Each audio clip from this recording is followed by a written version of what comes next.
Bismillahirrahmanirrahim. Pemirsa tercinta yang dirahmati Allah, Tuhan Yang Maha Esa, bersua kembali di kanal Hikmatologi. Monolog sederhana mengajak diri kita masing-masing berpikir kian melembut, cerdas, dewasa, bijaksanakan hati nurani, berdasar kitab suci agama kepercayaan yang kita yakini.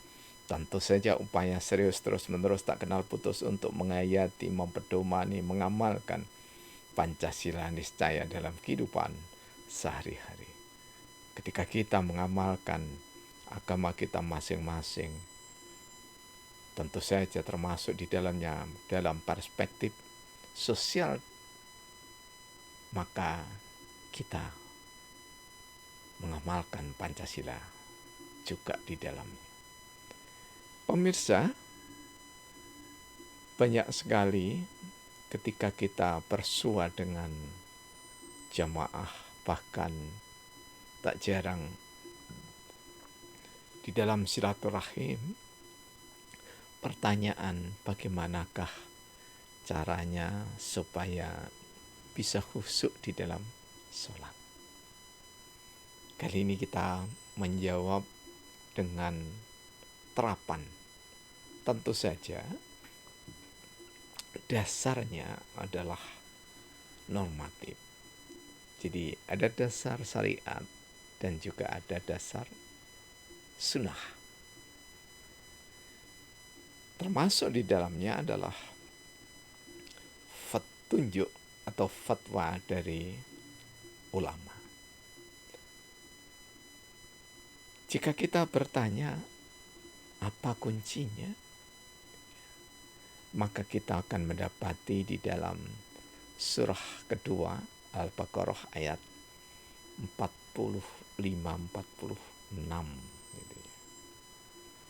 Yang secara esensial kita ini diminta oleh Allah untuk menjadikan satu, sabar, yang kedua sholat.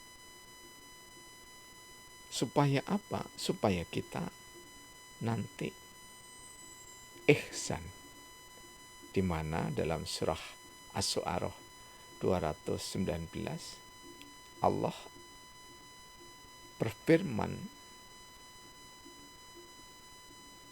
bahwa Allah melihat kita ketika sedang berdiri dan ketika kita sujud. Jadi satu rangkaian khusyuk itu, satu adalah sabar, dan kita dikatakan oleh Allah bisa sabar ketika kita meyakini bahwa kita itu dimanapun, kapanpun, dalam keadaan apapun, apalagi dalam keadaan sholat, kita yakin,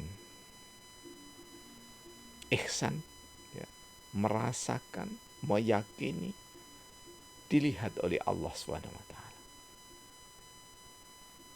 Alladzi yaraka hina taqum. Jadi Allah melihat ketika kita melakukan prosesi ibadah sholat. Karena ibadah sholat itu jika kita rujuk pada seluruh rangkaian dari Al-Quran itu sendiri, maka sesungguhnya ibadah sholat itu adalah seluruh aktivitas kita. Ini mohon maaf ya, dalam makna yang luas, seluruh aktivitas kita fit dunya wal akhirah. Jadi aktivitasnya memang dunia, tetapi nanti untuk bekal di akhirat. Karena sholat itu meliputi seluruh aspek kehidupan. Ini kunci utamanya untuk khusyuk. Dan secara teknis, sabar itu Ini kembali lagi ke sabar. Wasta'inu bisobri wassalah. Sabar itu adalah menurut kemampuan kita tartil, kita tumak ninah. Jadi kita ada pemberhentian. Tartil di sini tidak disambung-sambung. Al-Fatihah itu tidak disambung-sambung terutama ya. Berhenti setiap ayat. Karena di situ ada dialog antara hamba dengan Allah. Ada pembagian yang nyata.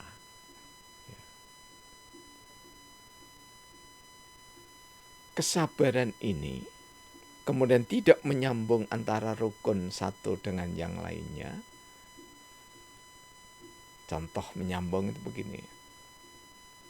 Ya, Allahu Akbar, kemudian kita selesai membaca surat, kemudian Allahu Akbar, Sami Allahu liman hamidah, dan seterusnya. Disambung-sambung, tidak ada jeda, tidak ada tumak nina, tidak ada pemberhentian sementara. Hal yang seperti ini jelas menandakan ketidakkhusyuan.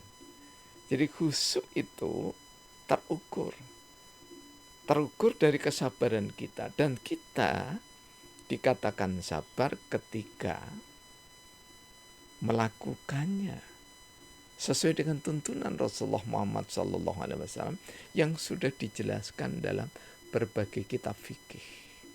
Bahkan di era kesejagatan, kitab fikih khusus sholat saja ya, ada berbagai macam. Jadi ada perintah, ada larangan. Jadi ada yang mengumpulkan perintah-perintah dan larangan, tapi ada juga yang hanya mengumpulkan larangan-larangan yang dikerjakan di dalam sholat. Jadi sungguh luar biasa perkembangan ilmu yang dirintis mulai sejak generasi sahabat ya, sampai dengan salafus salihin, sampai ulama-ulama mutakhirin. Perkembangannya sungguh sangat luar biasa. Hanya saja tinggal kemauan kita untuk mendalaminya.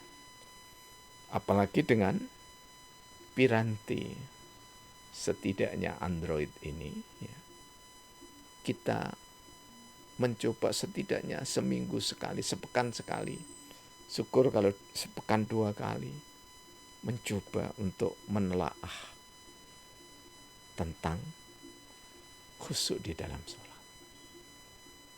Beberapa kali kami sampaikan bahwa kesabaran itu tampak pada lisan kita, tampak pada tubuh kita. Apa yang kita ejawantah, apa yang kita wujudkan di dalam gerak, lisan, dan badan, itu adalah perintah kolbu atau hati nurani kita. Manakala hatinya ini sabar, ikhlas, ya, ridho atas keputusan Allah, dibimbing Rasulullah, diberikan fatwa penjelasan oleh ulama, di mana Rasulullah juga wanti-wanti, lau khosa'a qalbi hatta rojili la khosa'atun jawarihu. Wanti-wanti, khusyuknya hati itu terukur dengan khusyuknya badan kita. Jadi kunci khusyuk itu kalau kita ambil satu saja secara manusiawi, sabar di dalam menegakkan sholat, bertalian dengan rukun, fardu, dan yang terbanyak adalah sunnahnya. Jangan sampai kita tinggalkan sunnah-sunnah yang diajarkan oleh Rasulullah Muhammad SAW. Contoh ya, takbir, kemudian yusra sedekap seperti ini. Kemudian ini yang banyak tidak dilakukan, yakni ada tasmih, yakni takbir pergantian rukun. Jadi Allahu Akbar. Nah ini banyak sekali yang ditinggalkan. Hanya Allahu Akbar langsung diturunkan. Pada saat kita tidak sami'na wa ata'na pada dawuh baginda junjungan kita Rasulullah Muhammad sallallahu alaihi wasallam, maka pada saat apa kita sungguh berarti kita tidak menyayangi Allah dan Rasulnya melebihi sayang kita pada diri kita sendiri. Dan bahkan jatuhnya kita tidak menyayangi diri kita sendiri. Mengapa tidak menyayangi diri sendiri? Karena kita tidak sayang pada hati kita, tidak sayang pada badan kita.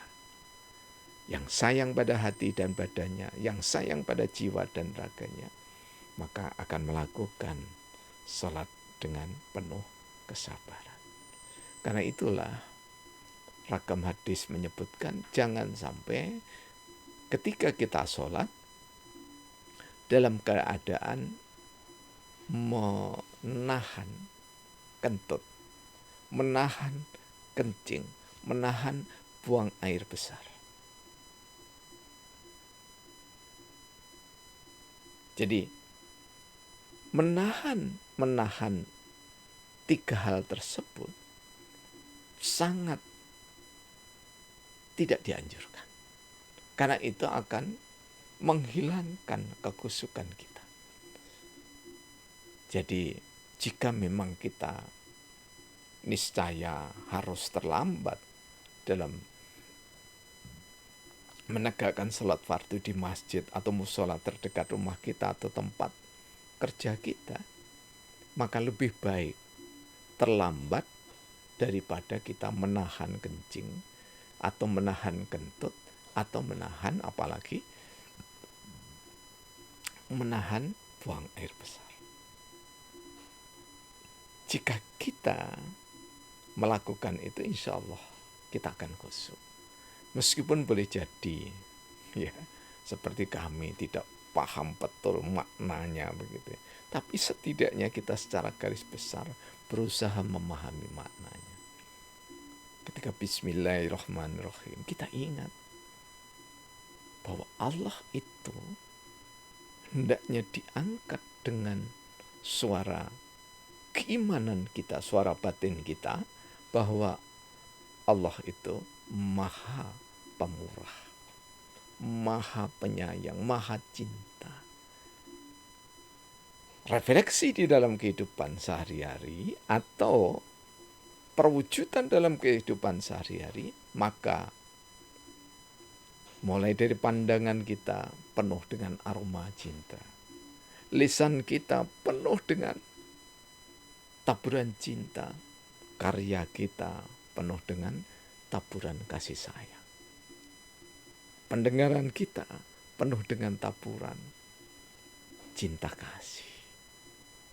Ketika kita mencoba memahami dengan kesabaran, pasnya malah seperti itu, maka kita insya Allah akan mendapatkan khusyuk.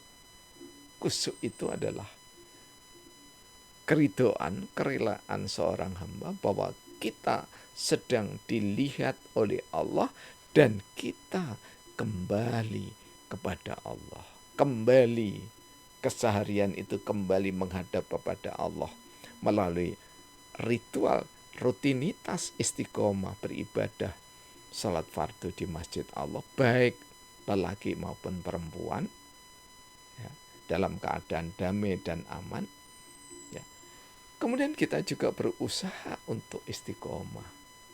Seluruh fardu, rukun, dan sunnah itu kita lakukan dengan kerelaan hati.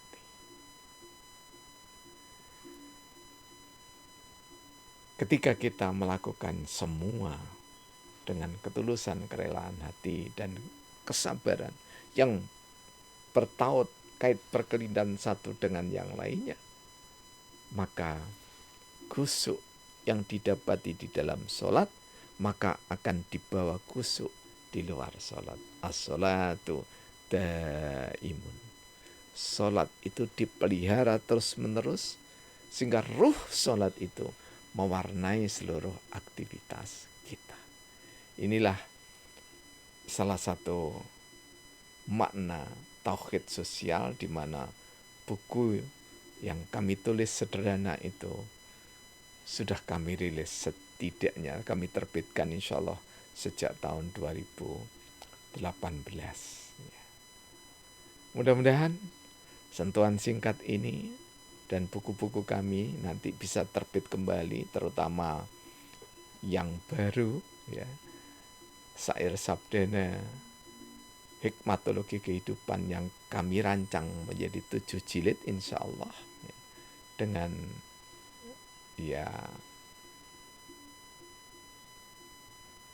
cukup tebal, mudah-mudahan sekitar 1.000 per jilidnya, dengan kertas ukuran A4, ya, jadi cukup besar gitu ya, seperti ensiklopedia begitu ya. Di samping juga ada 3 jilid yang lain insya Allah, juga kisarannya antara 1.000 halaman, meliputi tentang Capitas Lecta Hikmatologi Kehidupan, di mana ada sholat, kemudian ada zikir, ada at-tibum nabawi, ideologi politik, dan yang lainnya. Insya Allah. Ya.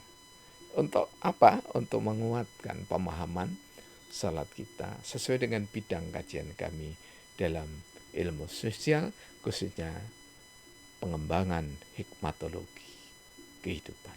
Terima kasih, mohon maaf atas kekurangan dan kesalahan. Karena rahmat Allah kami ada, dan karena dukungan kunjungan Anda, kami semangat dalam insya Allah kesehariannya. Terima kasih. Alhamdulillahirabbil alamin. Praktek biologi dan bersari